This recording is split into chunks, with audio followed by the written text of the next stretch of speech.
Bonjour, dans cette vidéo, je vais vous expliquer et vous argumenter pourquoi je crois que les PC ont un corps, un esprit et une âme, et comment vous pouvez faire en sorte qu'ils puissent se réincarner à vos côtés le plus longtemps possible. Nos ordinateurs ont un cycle de vie sur 4 temps. Dans un premier temps, nous les achetons, et donc le moment de l'achat, c'est le moment de choisir l'appareil qui sera le plus adapté à notre besoin évidemment et à notre portefeuille. Ensuite arrive le temps de l'utilisation qui arrive assez rapidement parce que quand on achète un PC, c'est certainement pas pour qu'il dorme dans une armoire pendant des années, mais bel et bien pour l'utiliser le plus rapidement possible. Parfois d'ailleurs même cet achat peut survenir parce que le précédent PC est complètement mort. Donc là, le temps de l'utilisation, c'est le temps où on va prendre en main l'outil, faire sa mise en service, le connecter à Internet, bref, utiliser l'ordinateur. Ensuite arrive le premier temps des réparations. C'est le temps des bugs de Windows, le temps du système qui ralentit, des dépannages plus ou moins réguliers. Et enfin, le temps de changer de PC. En moyenne, la plupart des gens changent de PC environ tous les 4 ans. Pour les utilisateurs d'une génération qui est avant la mienne, c'est des ordinateurs qui ont des fois plus de 10 ans qu'ils conservent parce qu'on avait cette culture de conserver le plus longtemps possible et de valoriser le plus longtemps possible les objets matériels. Pour ma génération et la génération actuelle, tout est jetable, tout va très vite et donc un PC, la durée de vie moyenne, c'est 3-4 ans. On n'attend pas qu'il tombe en panne. Dès qu'il n'est plus capable d'avoir des performances qui sont à la hauteur de nos besoins, on change de PC. Donc c'est le temps du remplacement et de la mort du PC. Donc on va dire que la vie d'un PC, elle est découpée en 4 phases. Le premier temps, c'est le temps des grands amours. On achète un PC, on choisit son PC, on est très content de l'avoir. Ensuite arrive l'utilisation avec ses contentements et ses frustrations. Puis le temps des réparations qui est le début de la fin et ensuite le remplacement. Donc pour la plupart des utilisateurs, le temps de l'achat est un temps douloureux parce qu'il faut dépenser de l'argent et puis parfois on ne sait pas quoi choisir. Puis le temps de l'utilisation est un temps où là on est heureux d'avoir un ordinateur, c'est le temps des 3 premières années d'idylle dans le couple avec notre ordinateur. Et puis le temps de la réparation arrive où là c'est le début de la fin comme je disais, parce que la plupart du temps l'utilisateur lambda n'a pas les compétences pour réparer lui-même son ordinateur. Donc dès les premiers signes de dysfonctionnement ou de ralentissement des performances, c'est un peu le début de la rupture qui s'installe. Et puis enfin, au bout d'un certain temps de lassitude dans cette situation de bugs répétés ou de problèmes, on va décider de passer à une autre étape et changer de PC. Là aussi, la plupart du temps, on se laisse soit conseiller au temps de l'achat parce qu'on n'a pas des compétences suffisantes pour pouvoir choisir un matériel à la fois adapté à son besoin et à la fois adapté à son budget. Donc on va se laisser conseiller par les vendeurs.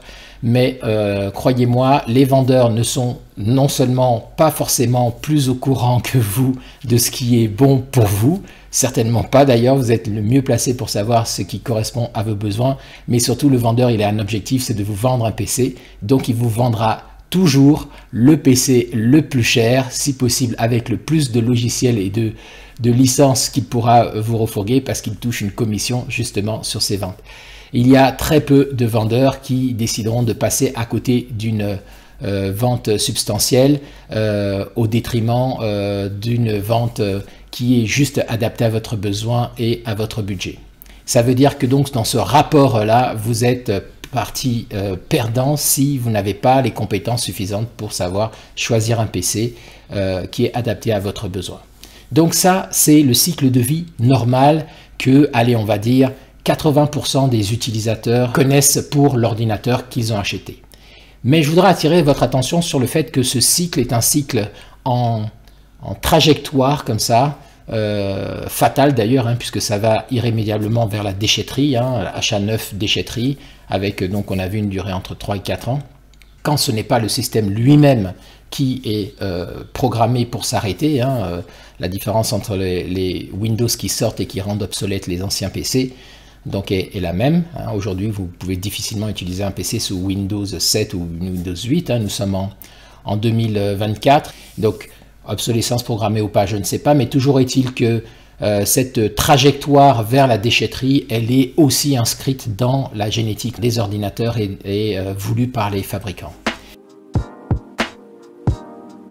Il n'est pas fatal de considérer que la trajectoire d'un PC soit l'achat et le remplacement, avec une variation de temps plus ou moins longue entre ces deux phases. On peut très bien envisager que ce soit plutôt un schéma circulaire. Et je vais essayer de vous démontrer ça dans cette deuxième partie. Alors, on a toujours nos 4 étapes, c'est-à-dire on a toujours l'achat, on a toujours l'utilisation, on a toujours la réparation et on a toujours l'évolution. Mais on va pouvoir déjà avoir un peu plus de marge en fonction des compétences que l'on va avoir et des connaissances que l'on va déployer sur son PC. Je m'explique. Dans la phase d'achat, par exemple, vous n'êtes pas obligé de dépenser des 1000 et des 100 si vous avez les compétences pour pouvoir comprendre votre besoin, donc réfléchir à votre besoin avant d'acheter votre ordinateur, et ensuite savoir choisir un ordinateur qui est parfaitement adapté à ce besoin et à votre portefeuille. Ça, ces compétences-là, ces connaissances-là vont vous permettre déjà dans l'étape 1 d'avoir un achat qui est un achat plus raisonnable, plus raisonné et un achat qui est parfaitement adapté à votre besoin sans vous laisser avoir par l'argumentaire commercial de toujours plus haut, toujours plus fort et toujours plus cher surtout. Deuxièmement, vos connaissances vont vous permettre de pouvoir installer cet ordinateur, donc c'est la deuxième phase, la phase d'installation, où votre ordinateur va être capable de vous fournir tous les services qui sont adaptés là aussi à votre demande. Beaucoup de gens ont un ordinateur dont ils subissent les services, c'est-à-dire qu'il y a déjà des logiciels installés. Parfois, ces logiciels sont installés à leur détriment, ce n'est pas eux qui ont choisi. Quand un Windows est livré, par exemple, il est livré avec un ensemble d'utilitaires, mais aussi avec les offres commerciales qui viennent alourdir le système, ce qu'on appelle des bloatware. Et ces offres commerciales, vous ne les avez pas choisies. On va vous proposer un antivirus, McAfee, Kaspersky, que sais-je, Norton, qui est déjà installé pour une version d'évaluation de 3 mois, de 1 à 3 mois, et puis après, on va vous demander de passer à la caisse. Vous n'avez pas installé ce Norton, et la plupart du temps, ce Norton va venir ralentir votre système au détriment d'un antivirus qui est déjà présent dans votre PC, qui s'appelle Windows Defender, qui est livré avec Microsoft. Mais si vous n'avez pas cette connaissance pour désactiver, retirer les logiciels qui ne servent à rien et installer à la place les logiciels qui vont parfaitement vous rendre les services que vous en attendez, en connaissance de cause, eh bien votre ordinateur, vous allez subir en fait ses capacités.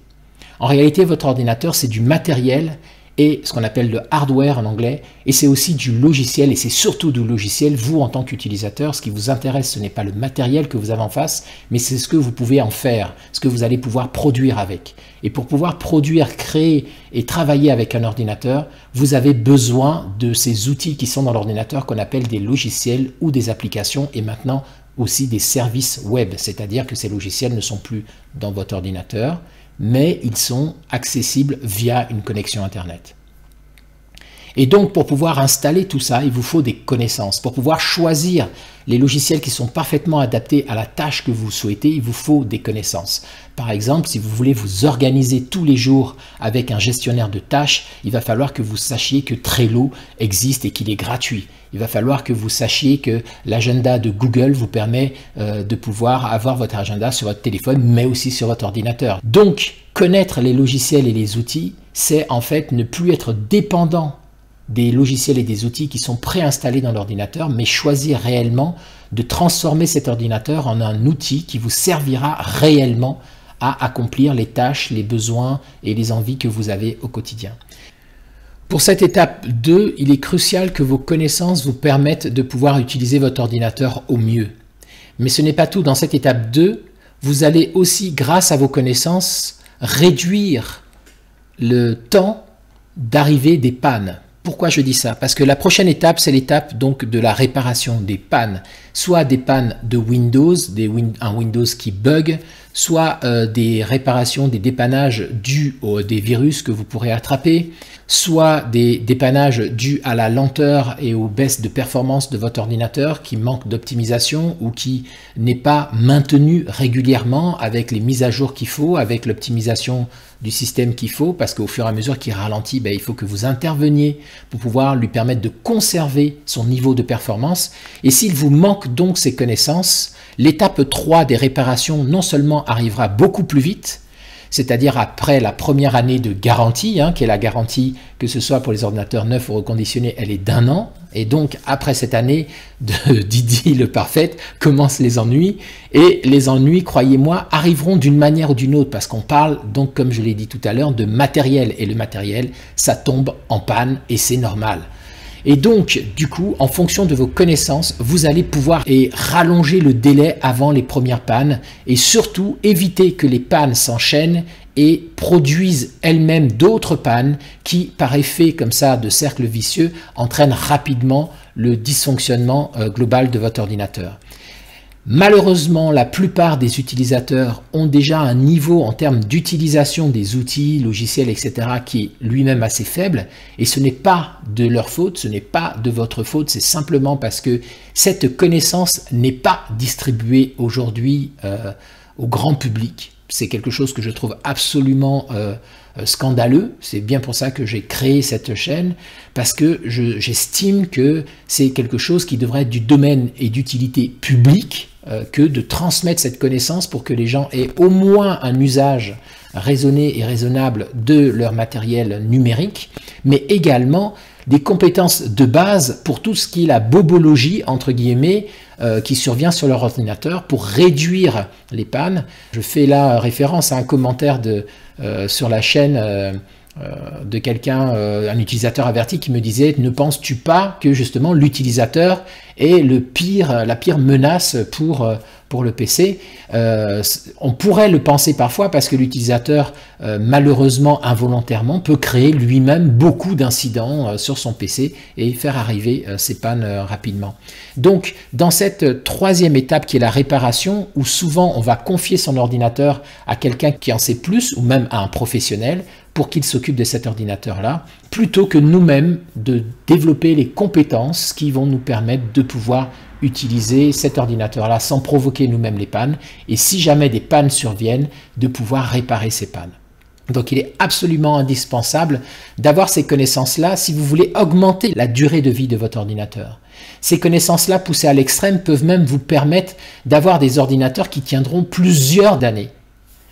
En ce qui me concerne, le choix de passer d'un ordinateur à l'autre, grâce à mes compétences et à mes connaissances en informatique, est juste un choix de changer de matériel, c'est-à-dire un choix délibéré de choisir à quel moment cet ordinateur ne me correspond plus et je veux changer d'ordinateur. Je ne suis plus soumis aux aléas des pannes parce que je sais faire face à la plupart des pannes qui pourraient arriver sur cet ordinateur que j'utilise. Personnellement, j'utilise 3 ordinateurs, une tablette et un téléphone portable. Et pour chacun de ces 3 ordinateurs que j'ai déjà depuis quelques années, le plus récent, il a 4 ans, ce sont des ordinateurs non seulement qui vont tenir dans les années, mais je vais être, grâce à mes connaissances, capable de les maintenir presque de façon immortelle en recyclant à chaque fois soit les composants abîmés, soit le système qui devient obsolète, soit mon propre usage de ces ordinateurs-là. Donc en réalité, la durée de vie de votre ordinateur est juste proportionnellement dépendante de votre connaissance et de votre capacité à pouvoir l'aider à tenir dans la distance.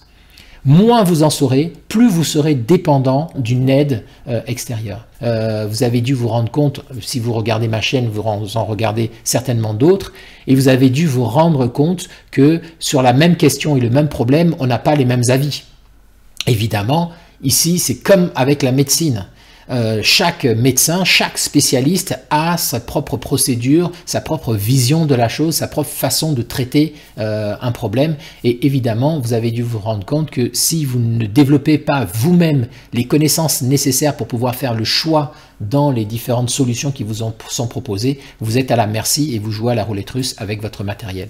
Donc la phase de réparation, elle est d'autant plus importante maintenant que vous avez aussi des pannes qui sont créées par votre contact avec Internet, par les virus informatiques. Et aujourd'hui, entre les arnaques pour vous soutirer de l'argent et les virus qui peuvent attaquer votre ordinateur et créer des dégâts. Je ne vous explique pas le chaos qui règne aujourd'hui sur l'utilisateur lambda qui n'a aucune connaissance de tout ça et qui est complètement à la merci de ces risques et de ces menaces. Donc la partie 3, c'est la partie la plus cruciale, mais en même temps c'est la partie la moins étudiée et la moins démocratisée en termes de connaissances. C'est pour ça que dans cette chaîne, cette année, j'ai décidé de mettre l'accent sur cet aspect-là de la réparation de l'ordinateur, et vous trouverez donc plein de vidéos, mais aussi dans la partie mode d'emploi du PC, j'essaye d'expliquer pourquoi on fait ça, et à chaque fois que je vous présente un outil ou une technique, j'essaye de vous mettre ça en perspective pour vous donner la raison pour laquelle on fait ces manipulations plutôt que d'autres manipulations. Donc c'est pour moi très important, l'autonomie commence par la connaissance et non pas simplement par la répétition bête et méchante de choses qu'on vous a dit. Donc après la réparation arrive la phase aussi de l'évolution, et ça, j'en ai pas parlé tout à l'heure, et c'est dans le cercle vertueux la chose qui est la plus importante. On a vu tout à l'heure que on parlait ici non pas après la réparation d'évolution, mais de remplacement. En réalité, dès lors que vous commencez à avoir quelques maîtrises de connaissances supplémentaires sur la réparation, vous allez tout de suite développer en même temps le corollaire qui est l'évolution de votre ordinateur. Et vous allez donc rallonger encore sa durée de vie, parce que vous allez être capable de pouvoir, par exemple, si votre ordinateur est sous Windows 8, le faire passer sous Windows 10 au moment où il devait passer sur Windows 10, et puis 6 ans après de le faire passer peut-être à Windows 11 s'il a les composants qu'il faut pour pouvoir tenir ce passage. Et s'il ne les a pas, vous aurez été capable également de pouvoir rajouter des composants supplémentaires pour augmenter ses performances, parce que contrairement à nous, les ordinateurs sont capables d'évoluer en termes de performance. On peut leur retirer leur cerveau et le remplacer par un autre, on peut leur retirer leur unité de mémoire et la remplacer par une autre unité de mémoire plus récente. C'est exactement le cas aujourd'hui de ce qu'on appelle le reconditionnement, qui consiste schématiquement à retirer le moteur d'une 2 chevaux et à le remplacer par un moteur de Formule 1. Tout simplement parce qu'on a eu de façon opportune un changement de technologie en termes de disque dur. L'unité sur laquelle tout est stocké dans l'ordinateur, c'est le disque dur. Ce disque dur, il y avait quelques années, était un circuit mécanique qui tournait. D'ailleurs, je vais vous en montrer l'exemple tout de suite. Donc le disque dur, c'est ça. Il y a quelques années, ce disque dur était un disque dur mécanique, c'est-à-dire que c'était un gros vinyle sur lequel une tête de lecture venait lire les données, et ça tournait à 4200 tours minute, et donc plusieurs dizaines de tours par seconde, et forcément ça fatiguait assez rapidement au bout d'un certain nombre d'années. Et puis on a vu émerger une rupture technologique où on est passé à des disques durs qui, eux, ne reposent plus sur un support mécanique qui tournent comme ça sur un pivot, mais qui sont des grosses clés USB, donc comme ceci, qui contiennent un circuit électronique qui ne tourne pas, qui chauffe beaucoup moins, qui ne vibre pas, et donc qui a une durée de vie plus grande. Et le miracle, c'est qu'on a conservé la même connectique et le même format. Donc ces deux disques, on peut simplement retirer ça, comme je vous disais, de la 2 chevaux et lui mettre ça. Et un disque comme ça, électronique SSD, c'est 20 à 50 fois plus rapide qu'un ancien disque dur mécanique. Ce qui fait que grâce à cette rupture technologique, on peut simplement aujourd'hui prendre un PC qui a 10 ans sous Windows 7 ou Windows 8, changer son disque dur et lui mettre un Windows 10 ou un Windows 11, et cet ordinateur est reparti pour plusieurs années. Si on ne sait pas ça, et si on ne sait pas le faire, et si même on ignore que c'est possible de le faire, qu'est-ce qu'on fait de son ordinateur qui commence à ralentir ou dont Windows nous dit qu'il faut absolument changer de système? On le met à la déchetterie et on va s'en acheter un autre. Donc ici, la terminologie ici évolution, croyez-moi, la plupart des gens qui rentrent dans ma boutique pour me demander de changer d'ordinateur pour en acheter un autre ne sont pas au courant qu'on est capable aujourd'hui de reconditionner cet ordinateur pour pouvoir lui redonner une deuxième vie pour plusieurs années encore. Je le répète, pour plusieurs années encore. Ce n'est pas juste un sursis de 1 an ou 2 ans, c'est un ordinateur qui est correctement reconditionné où on va retester les autres composants pour être sûr qu'ils sont en bon état, ou simplement ou les remplacer, comme la RAM, booster, soit la booster, soit carrément la remplacer, nettoyer correctement cet ordinateur, tester les autres composants et changer le disque dur, cet ordinateur il est reparti pour plusieurs années et non pas pour un an. Donc il est absolument indispensable que vous reteniez une chose. Il y a une chose à retenir de cette vidéo, c'est que votre ordinateur peut rallonger sa durée de vie, doubler sa durée de vie, simplement grâce à une simple opération qu'on appelle le reconditionnement, que vous pouvez réaliser vous-même. Sur la chaîne, je montre plein d'exemples de reconditionnement que je fais pour vous montrer à quel point c'est assez basique et assez facile à faire. Bon, évidemment, sur la chaîne, vous ne trouverez pas tout ce qu'il faut pour. Je suis en train d'ailleurs de préparer une vidéo et une formation en ligne exprès pour vous donner toutes ces recettes et ma recette pour pouvoir réaliser tous ces reconditionnements de la meilleure façon qui soit. Et ça ne vous coûtera pas plus cher que d'aller acheter un nouvel ordinateur. Un reconditionnement, un nouveau disque dur comme ça de 250 Go, il y en a pour moins de 40 €. Aujourd'hui sur Amazon, vous trouvez 240 Go de stockage en SSD pour remplacer votre disque dur à 36 € à peu près. Et ce faisant, grâce à vos compétences et à vos connaissances, vous pouvez donc pour une quarantaine d'euros redonner une deuxième vie à votre ordinateur. Alors évidemment, il faudra acheter les formations où il faudra vous former, donc il faudra dépenser du temps, un peu de connaissances là-dessus. Mais le jeu en vaut la chandelle parce qu'un ordinateur aujourd'hui à neuf, c'est en moyenne 400 € pour un ordinateur d'ailleurs d'entrée de gamme. Donc quand on imagine que c'est plus cher que pour 40 € remettre en place son disque dur dans son même PC pour repartir avec un moteur de Formule 1 dans sa 2 chevaux pour encore une dizaine d'années, évidemment le jeu en vaut la chandelle. Et là, quand je dis ça, c'est que c'est pas de faire le changement pour perdre en performance, non, parce que en remettant un disque dur SSD, vous allez donner à votre ordinateur, vous allez le remettre à niveau par rapport aujourd'hui aux technologies qui existent, puisque même si il y a des disques durs NVE qui sont aussi des disques durs électroniques de plus petit format, le SSD vous garantira des performances qui sont meilleures que les performances de votre PC quand vous l'aviez acheté au départ. Puisque je le rappelle, un SSD c'est 20 à 50 fois plus rapide qu'un disque dur mécanique de l'époque. Donc votre ordinateur non seulement sera reparti pour encore plusieurs années, mais en plus il repartira avec de meilleures performances qu'il n'a jamais eues. Et tout ça pour la somme de 40 € plus l'investissement dans les connaissances pour faire ça. Donc ce qui nous emmène finalement à la phase ici d'achat. Si jamais à la fin votre ordinateur ne peut pas évoluer plus loin, vous allez décider de changer d'ordinateur. Mais en ayant investi des connaissances dans la réparation et dans l'évolution de votre ordinateur, évidemment, vous avez toutes les connaissances qu'il faut pour choisir de façon raisonnée, raisonnable et intéressante économiquement pour vous, quel type d'ordinateur viendra remplacer le précédent ordinateur que vous avez fait tenir comme ça dans la durée. Et donc évidemment, avec ces connaissances-là, vous n'allez pas changer d'ordinateur tous les 3 ans, comme je vous disais dans le modèle du dessus qui est un modèle linéaire. Vous allez pouvoir conserver votre ordinateur le plus longtemps possible, avec un niveau de performance le plus élevé possible et sans perdre en termes de capacité de production avec cet ordinateur grâce à vos connaissances. C'est le projet actuellement que je suis en train de faire et qui justifie que cette semaine, par exemple, je n'ai pas sorti beaucoup de vidéos, tout simplement parce que je suis en train de finaliser 3 formations qui vont vous permettre de pouvoir combler la question de la réparation, la question de l'évolution et donc fatalement la question du choix de l'ordinateur que vous pouvez utiliser ou vous pouvez acheter. Voilà, pour moi, c'est absolument indispensable d'avoir ces connaissances-là aujourd'hui pour pouvoir non seulement ne pas dépenser d'argent inutilement, non seulement ne pas jeter des ordinateurs dans des déchetteries tous les 3 ans, mais les conserver des dizaines d'années, en tout cas au moins une dizaine d'années. Surtout si vous êtes un utilisateur moyen, vous n'avez pas besoin de puissance de calcul tous les 3 ans.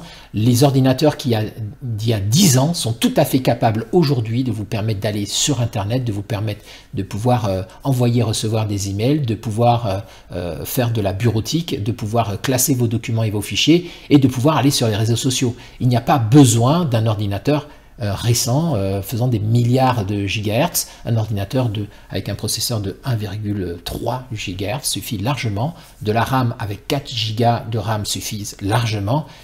La seule chose, c'est qu'il vous faudra un disque dur assez rapide pour ne pas qu'il vienne plomber le système. Voilà ce qu'il faut savoir, donc, et voilà ce que je voulais vous dire dans cette deuxième partie sur le cercle vertueux qui est, on le voit, possible à condition que vous investissiez du temps et des connaissances dans votre ordinateur et dans votre PC. Vous allez me dire où trouver ces connaissances. Vous allez pouvoir les trouver sur Internet aujourd'hui et vous allez pouvoir les trouver également dans des formations. Vaut mieux investir 250 € dans une formation pour être capable avec 40 € donc de pouvoir remettre à niveau son ordinateur, parce que non seulement vous allez gagner de l'argent, donc entre 250 € et 400 € comme je vous disais, vous allez gagner de l'argent, mais c'est surtout que les connaissances que vous allez emmagasiner sont des connaissances sur lesquelles vous allez pouvoir vous appuyer pour utiliser aussi votre ordinateur et également faire en sorte qu'il y ait moins d'ordinateurs qui finissent à la déchetterie autour de vous. Parce que ces connaissances, vous allez les utiliser pour vous, mais rien ne vous empêche de les utiliser pour vos proches, votre famille, vos amis, vos voisins, et rien ne vous empêche non plus de vous installer pour pouvoir proposer ces services et vous faire un petit billet pour arrondir vos fins de mois. Aujourd'hui, un reconditionnement, moi, à la boutique, c'est un forfait à 250 €.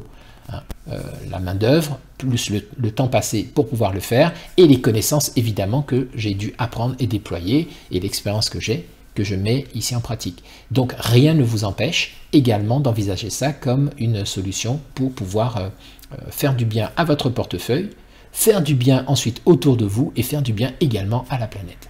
Voilà. Mais ça ne s'arrête pas là. Je voudrais attirer votre attention, et c'est ce qu'on va voir dans cette troisième et dernière partie, je voudrais attirer votre attention sur le fait qu'un ordinateur, ça sert à faire des choses. Un ordinateur, ce n'est pas un objet de décoration dans un salon, ce n'est pas un objet de décoration sur un bureau, et ce n'est pas un objet sur lequel il faut se défouler. Un ordinateur, ça sert en principe à produire quelque chose, à créer quelque chose. Et ce quelque chose, j'aimerais attirer votre attention sur le fait que c'est ce quelque chose qui est le plus important dans un ordinateur. Et c'est ce que nous allons voir dans la troisième partie. Alors je vous disais précédemment que le plus important dans un ordinateur, c'est ce quelque chose qui est produit par l'ordinateur. Ce n'est pas l'ordinateur lui-même, c'est ce qui est produit par l'ordinateur. À quoi ça sert un ordinateur?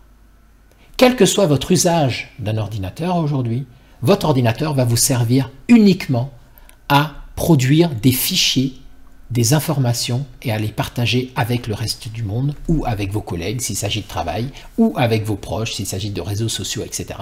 Mais un ordinateur, c'est un appareil qui permet de produire et d'échanger de l'information. Le terme informatique, d'ailleurs, vient de là. Et si les ordinateurs sont les outils de l'informatique, ce n'est pas un hasard non plus. Cette information, qu'est-ce que c'est? Physiquement, ce sont les fichiers que vous allez mettre dans votre PC. Toute information est matérialisée par un support qui la porte, et ce support, c'est un fichier.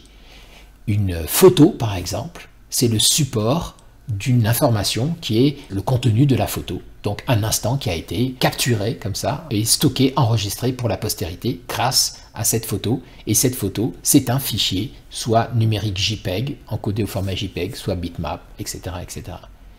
Un courrier que vous faites pour l'imprimer, c'est un fichier, un document Word. Là aussi, c'est un fichier, c'est une information qui est contenue dans ce fichier. Ce fichier est stocké sur votre ordinateur et précisément sur le disque dur de votre ordinateur et vous allez pouvoir partager ce fichier en l'envoyant par email en pièces jointes. Vous allez pouvoir le partager en le sortant dans un format matériel sur un support papier grâce à votre imprimante pour pouvoir l'envoyer par courrier ou pour pouvoir le donner à quelqu'un ou pouvoir le stocker dans vos affaires. Bref, là aussi, il s'agit de fichiers. Des fichiers sont de différentes natures. Ça peut être de l'audio, un morceau de musique que vous écoutez qui est stocké dans votre ordinateur. Ça peut être de la vidéo que vous voyez sur Internet. Ce sont des fichiers qui sont échangés depuis Internet sur votre ordinateur pour que vous puissiez les voir. D'ailleurs, vous pouvez les récupérer et les conserver dans votre ordinateur, que ce soit les films, que ce soit des vidéos que vous regardez sur Internet. Ça peut être du document, comme on a dit tout à l'heure. Donc un fichier, c'est soit un document, soit une image, soit une vidéo, soit de l'audio. Voilà, les différents formats de fichiers aujourd'hui. Mais il n'y a pas que ça qui se passe quand vous utilisez votre ordinateur. Il y a autre chose qui se passe et c'est la connaissance. En effet, quand vous utilisez votre ordinateur pour produire, vous faites ce pourquoi votre cerveau existe, c'est-à-dire de la créativité. Vous faites des liens entre différentes choses, vous produisez du contenu sous forme de fichiers, mais ça vous fait travailler les méninges. Et ça développe vos connaissances et donc ça produit aussi de la connaissance. Cette connaissance, que vous la gardiez pour vous, que vous la partagez ou que vous la valorisez dans vos activités, c'est également de la connaissance. Et cette connaissance, vous pouvez aussi l'enregistrer. Il y a peu de personnes que je connaisse dans mon entourage qui ont compris que les ordinateurs permettaient de pouvoir développer ces connaissances et de pouvoir aussi stocker ces connaissances pour les travailler avec les outils que l'informatique propose aujourd'hui. En entreprise, ça fait quelques années qu'on a compris ça. Pour les particuliers, les pays anglophones et les États-Unis ont compris ce challenge-là. Mais en France, je vois très peu de contenu, voire aucun contenu sur la question du management des connaissances, par exemple, du Personal Knowledge Management. Donc cherchez le terme de PKM sur YouTube et Internet et vous verrez de quoi je parle. Toujours est-il que le plus important donc dans un ordinateur, ce n'est pas le corps, le physique de l'ordinateur qu'on appelle le hardware, les composants. Ce ne sont pas les logiciels qui vous permettent de faire des choses, c'est ce que vous avez fait avec ces logiciels, que vous avez produit avec ces logiciels. Ce qui nous emmène donc à cette troisième partie dont je voulais vous parler, c'est qu'au cœur donc de ce schéma, de ce cercle vertueux, il faut mettre les données. Les données sont l'or qui est produite par le numérique. La data, comme on le dit en anglais, c'est l'enjeu principal aujourd'hui. C'est l'enjeu principal pour l'informatique elle-même, les intelligences artificielles dont on nous rabâche les oreilles aujourd'hui parce que depuis ChatGPT l'année dernière, on est rentré dans ce monde-là. Le monde ne sera plus comme avant grâce aux intelligences artificielles ou à cause des intelligences artificielles. Ça dépend comment vous envisagez la chose, ou un peu les deux d'ailleurs. Pour une raison très simple, c'est que ces intelligences artificielles qui ne sont ni plus ni moins que finalement mettre du sens sur de la donnée, on a réussi à automatiser la capacité de mettre du sens sur la donnée pour générer ces intelligences artificielles. Et donc, ça me permet de vous dire que donc au cœur de l'informatique, depuis le début, ce qui est en jeu et ce qu'on comprend enfin aujourd'hui, au cœur du numérique, ce qui est en jeu, c'est les données, c'est la connaissance. En réalité, votre ordinateur, votre téléphone portable, votre tablette, tout outil numérique que vous avez avec vous ne sert à faire qu'une seule chose, bâtir et créer de la connaissance et partager stocker cette connaissance et partager cette connaissance avec le reste du monde ou avec d'autres appareils, tout simplement. Internet est venu permettre ce partage et cette interconnexion des connaissances. Les ordinateurs avant travaillaient sans être connectés pour produire cette connaissance. Maintenant, grâce à Internet et grâce aux intelligences artificielles, tout ça est intégré et le cœur du réacteur, c'est la data, c'est la connaissance, c'est l'information, le traitement de l'information. Donc les connaissances dont on parlait tout à l'heure ne peuvent pas se limiter uniquement à la partie matérielle des ordinateurs, à savoir quel logiciel choisir pour le software, quel type de matériel acheter pour ses besoins hardware, quelle procédure appliquer pour dépanner un ordinateur, donc là encore hardware, matériel. Quelle procédure appliquer pour faire durer son matériel le plus longtemps possible, là encore matériel. Non, en réalité, depuis un certain nombre d'années, ce qui est au cœur des compétences à avoir et qui est devenu absolument indispensable aujourd'hui à maîtriser, et vous avez dû vous en rendre compte si vous avez eu au moins un ordinateur, c'est comment vous créez de la donnée, des fichiers dans votre ordinateur, comment vous protégez ces fichiers pour ne pas qu'ils soient détruits ou pas qu'ils soient accessibles à des gens qui ne devraient pas y accéder, comment vous sauvegardez ensuite ces données pour les mettre à l'abri, pour que, en cas de changement d'ordinateur, vous puissiez restaurer vos données dans le nouvel ordinateur. En réalité, grâce à la data, qui est l'âme donc de l'ordinateur, grâce à la data, votre ordinateur en fait peut avoir un cycle de vie qui passe d'une vie fragmentée et d'un ordinateur lambda à une réincarnation, à un cycle de réincarnation. C'est dans cette dernière étape que je voudrais vous emmener, cette dernière étape de mes réflexions, et c'est ce qu'on va voir maintenant. Si on reprend depuis le début, je vous disais que pour le commun des mortels, l'ordinateur, il vit le jour où il l'achète, il meurt le jour où il le met à la déchetterie. Mais pour des personnes, et j'espère pour vous, après mon argumentaire, et dans les mois, les semaines ou peut-être les années qui viennent, vous allez acquérir suffisamment de connaissances pour ne plus voir la vie de votre ordinateur comme étant un moment qui commence et un moment qui s'arrête, mais voir votre ordinateur avec une vision qui est capable de lier le sens même de cet ordinateur, c'est-à-dire son âme, la création qui est le résultat de votre utilisation de l'ordinateur et de sa puissance mise à votre disposition pour créer quelque chose et pour produire cette chose-là qui est l'âme de votre ordinateur, et être capable de transmettre cette âme pour continuer de la faire évoluer d'un matériel informatique et numérique à un autre matériel informatique et numérique. Je m'explique. À partir du moment où vous avez conscience que votre ordinateur vous sert à produire de la donnée, vous sert à produire des connaissances, vous allez être capable de mettre vos efforts non pas sur le corps de votre ordinateur, le physique de votre ordinateur, c'est indispensable, on a vu, pour ne pas perdre d'argent, la partie matérielle, terrestre, ok, très bien, mais c'est indispensable surtout de mettre vos efforts sur les données. La seule chose qui n'est pas remplaçable et dont la perte est irréversible, ce sont vos fichiers. Dans toutes les procédures que j'utilise, au cœur de chaque question, quand un utilisateur rentre avec son ordinateur dans ma boutique, ou quand un professionnel pour lequel je vais travailler me parle de son usage informatique, la première question que je lui pose, et mon seul finalement centre d'intérêt, c'est de savoir qu'est-ce qu'il produit avec ses outils numériques, avec son PC, et est-ce que ce qu'il produit est sécurisé, protégé dans le temps et accessible pour lui pour qu'il produise mieux. C'est la seule question pertinente aujourd'hui, selon moi, pour le matériel informatique. Est-ce que ce matériel informatique vous sert de la meilleure des façons qui soit pour produire quelque chose qui a de la valeur pour vous et pour le monde? Est-ce que ce que vous avez produit est sécurisé pour que vous soyez capable d'éviter que ça ne soit pas détruit et que ça puisse tenir dans la durée? Est-ce que ce qui est produit est accessible pour vous à n'importe quel moment pour que vous puissiez continuer de vous baser sur cette connaissance pour la faire grandir, pour la faire valoriser? Et est-ce que c'est décorrélé du corps même de votre PC? C'est-à-dire, est-ce que vous êtes capable de produire avec la même qualité, à partir du même patrimoine, quel que soit l'appareil numérique que vous utilisez? Votre téléphone portable, votre ordinateur, votre tablette, etc. Est-ce que vous êtes capable de produire quel que soit l'endroit où vous êtes? Tout à fait possible avec les outils numériques qu'on a. Que je sois ici dans ma boutique, sur mon PC qui a 3 grands écrans et une tour, ou que je sois sur mon ordinateur portable en transit, en voyage, je suis tout à fait capable d'avoir la même production et la même capacité de production et de créativité, quel que soit l'appareil sur lequel je suis.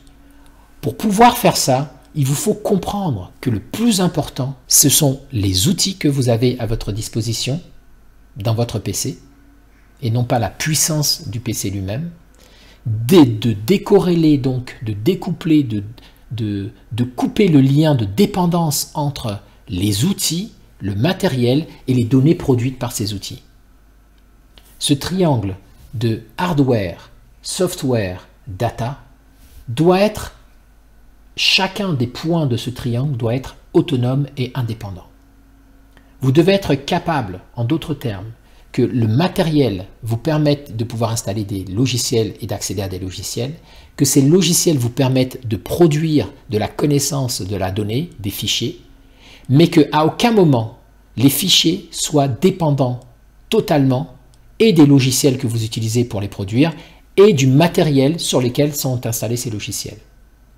Si vous avez compris ce paradigme et si vous avez réussi à découpler ce lien entre les logiciels, entre la donnée produite, les fichiers produits, entre le matériel qui sert à installer des logiciels pour pouvoir produire ensuite cette donnée, vous avez réalisé pour moi la liberté et le niveau de maturité nécessaire pour pouvoir vous permettre de produire indépendamment de l'espace, du temps, du matériel, des logiciels, être capable donc d'utiliser le numérique dans son apport le plus intéressant, le plus avantageux et le plus exceptionnel en fait qu'il nous est donné aujourd'hui d'avoir en 2024.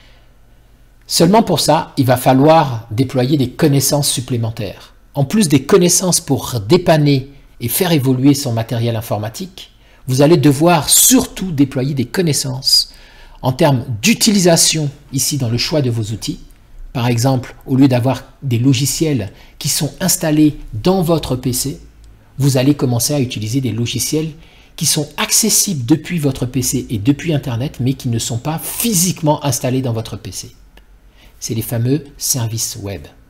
Par exemple, mon agenda et mon organisateur de tâches n'est pas dépendant de mes ordinateurs. Certes, j'ai besoin d'allumer un ordinateur ou une tablette ou un téléphone portable pour accéder à cet outil d'organisation, mais cet outil d'organisation est disponible automatiquement et en temps réel, et quelle que soit l'heure, quel que soit le fonctionnement de mon matériel, il est simplement accessible grâce à Internet, à une simple connexion Internet. Pareil pour mon agenda n'est pas consultable uniquement en allumant mon ordinateur portable, il est consultable depuis mon téléphone portable. Si je rajoute un rendez-vous, en allumant n'importe lequel de mes 3 PC, je vais pouvoir accéder à mon agenda. Ça veut dire que l'information ici, la donnée, le rendez-vous à venir ou les prochains rendez-vous à venir, n'est pas dépendante d'un des appareils physiquement sur lequel est installé le logiciel qui permet de voir ce rendez-vous. Donc, en termes d'utilisation ici, pour pouvoir passer à ce niveau et à cette étape supplémentaire, il faut commencer à réfléchir à quels sont les outils aujourd'hui qui vous permettent de créer, de produire. Et ces outils-là, il faut essayer de les découpler, de les décorréler de leur aspect physique, c'est-à-dire de la nécessité de les loger dans un ordinateur. Parce que si cet ordinateur ne démarre plus et que vous n'avez plus accès à vos outils, vous ne pouvez plus produire. Donc, il faut absolument que ces outils, vous trouviez des outils performants, et Dieu sait qu'il en existe, des tonnes et des tonnes, sur Internet, sur des services web, ce qu'on appelle des services web, ou des applications. Et si possible, que ces applications soient accessibles aussi sur votre téléphone portable. Donc ça, c'est l'enjeu sur la partie 2. Et développer ensuite les connaissances qui vous permettent d'utiliser au mieux ces outils pour produire ce que vous avez besoin de produire. Sur la partie 3 ici, le dépannage, c'est absolument indispensable de faire en sorte que, à aucun moment, ici, quelqu'un de mal intentionné puisse venir détruire vos données. Vous n'allez pas protéger que votre matériel avec l'antivirus. Vous allez protéger l'accès à vos données pour ne pas, et les arnaqueurs et les hackers l'ont bien compris, aujourd'hui, ce qui coûte le plus cher, c'est de prendre en otage les données d'une entreprise, pas son matériel de production. Les ransomware, qui sont ces virus qui ne s'attaquent plus au matériel et qui s'attaquent à la donnée, prend en otage non pas le matériel, mais la donnée. Votre ordinateur fonctionne. La seule chose qui ne fonctionne pas, c'est que vous ne pouvez plus accéder à vos données. Voilà pourquoi les ransomware sont beaucoup plus efficaces et beaucoup plus vicieux et font plus de dégâts et rapportent beaucoup plus d'argent donc aux hackers que ne l'ont jamais fait tous les virus qui ont été créés auparavant qui détruisaient des disques durs. Tout simplement parce que le plus important dans l'ordinateur, ce qui a le plus de valeur, ce sont les données. Vous prenez en otage les données, l'ordinateur ne sert plus à rien. Vous récupérez le fichier client d'une PME et toute sa comptabilité, tous ses salaires, tout son suivi client, et vous verrouillez ça, vous empêchez que, même si l'ordinateur s'allume, on puisse aller lire ces bases de données, et ça y est, la PME fait faillite. Vous avez perdu vos photos de tous vos enfants depuis une dizaine d'années que vous prenez depuis qu'ils sont tout jeunes et maintenant ils sont ados. Vous perdez toutes les photos dans votre PC. Ce qui va vous faire mal, c'est pas que le PC ne démarre plus, c'est que vous avez perdu vos photos. Aujourd'hui, quand les gens rentrent avec des téléphones portables dans ma boutique ou qui veulent en changer, le problème, ce n'est pas est-ce que ça coûte cher ou pas cher. Le problème, c'est est-ce que je vais pouvoir garder mes photos. Le problème, c'est est-ce que si je change de PC, je vais pouvoir garder mes fichiers. Ça veut dire donc que tout le monde a compris aujourd'hui que le plus important, ce sont ces données-là. Et donc, ces données-là, il faut les protéger. Il faut les mettre à l'abri. Il faut faire en sorte que rien ne puisse venir soit les détruire dans la durée, soit venir les prendre en otage et vous demander une rançon à la place. Protection des données, c'est capital. Et là aussi, qu'est-ce qui permet de protéger ces données efficacement? C'est un système de sauvegarde qui va vous permettre de sauvegarder vos données et de pouvoir ne rien perdre, quels que soient les aléas qui arrivent. Donc là, ce système de sauvegarde va vous permettre non seulement de mettre à l'abri vos données, pour que, quel que soit le problème, vous puissiez accéder encore à vos données et ne pas les perdre, donc pérenniser vos données dans le temps et sécuriser vos données, quel que soit l'aléa informatique.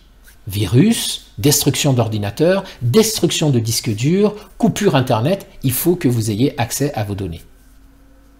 Donc la stratégie de sauvegarde que vous allez mettre en place est une stratégie qui doit être capable d'envisager tous les cas de figure et de faire en sorte que vos données ne se perdent pas dans le temps. Parce que si vous perdez vos données, vous allez devoir les reconstruire. Et ça, ce n'est pas possible. Si vos données ont nécessité des efforts et une énergie sur plusieurs dizaines d'années, évidemment, ou sur quelques années simplement, ou sur quelques mois, évidemment, vous n'allez pas pouvoir les reconstruire. Vous les aurez définitivement perdus. Et ça a plus de valeur que de racheter n'importe quel ordinateur ou téléphone portable. Enfin, pourquoi il va vous falloir investir dans ces données? Parce que du coup, votre ordinateur va pouvoir se réincarner. En réalité, si l'âme de l'ordinateur, ce sont les données qui sont dans l'ordinateur, peu importe que l'ordinateur change au fur et à mesure des années, peu importe que vous changez d'ordinateur, si vous pouvez restaurer les données exactement comme ils étaient au moment de la mort du précédent ordinateur, dans le nouvel ordinateur tout neuf que vous venez de vous acheter. Le processus de restauration des données est équivalent à une réincarnation de votre ordinateur. Parce que vous allez pouvoir, en repassant dans le cycle 1, en choisissant un nouvel ordinateur, vous allez pouvoir remettre vos données et réaccéder au logiciel exactement comme ils étaient au moment où vous avez quitté l'ancien ordinateur. Et ça, quand vous maîtrisez ce cycle, votre ordinateur ne devient plus un simple outil que l'on prend et que l'on jette. Votre ordinateur devient un outil qui vous sert à produire de la connaissance. Et votre ordinateur devient immortel parce que le sens même de cet ordinateur, c'est qu'il y a une continuité dans cette progression de connaissances et d'outils que vous utilisez. Le temps que vous allez prendre entre le moment où vous allez dans une boutique pour acheter un nouvel ordinateur et être capable de continuer de produire exactement comme vous l'étiez juste avant, plus ce temps sera raccourci et plus vous serez en maîtrise totale de votre capacité de créer et de produire avec un ordinateur. Voilà ce que je voulais vous dire. Je sais que ça fait beaucoup de choses, mais voilà ce que je voulais partager avec vous sur cette vidéo aujourd'hui. J'ai conscience que chacun des éléments que je viens de dire nécessite un peu de... Peut-être pour certains, c'est un choc, hein, peut-être qu'on ne vous avait jamais parlé d'ordinateur qui se réincarnait. Mais prenez la peine de réécouter cette vidéo, de réfléchir à tout ça. Partagez-moi ça dans vos commentaires parce que j'ai non seulement très envie de savoir ce que vous en pensez, de ce que je viens de vous soumettre, mais j'ai également très envie de discuter de ça avec d'autres personnes et avec vous en particulier qui suivez la chaîne pour continuer justement d'élaborer cette perspective et de la pousser un peu plus loin et de voir justement comment ça résonne pour vous. Donc merci d'avance de vos nombreux commentaires, ceux qui sont d'accord, ceux qui ne sont pas d'accord, évidemment, hein, tant que tout ça se fait dans le respect et la bienveillance, hein, puisqu'on est là pour partager nos connaissances ensemble et avancer chacun. Donc c'est avec grand plaisir que je vous lirai. J'espère que cette vidéo vous sera utile. Sachez que j'ai levé un peu le pied ces 2 derniers jours, hein, je produisais une vidéo par jour. J'ai levé le pied ces 3 derniers jours parce que je suis en train de finaliser ce week-end 3 formations. Une formation pour réparer votre ordinateur, une formation pour reconditionner les ordinateurs. Je vous expliquerai dans une prochaine vidéo en fait le sens de tout ça.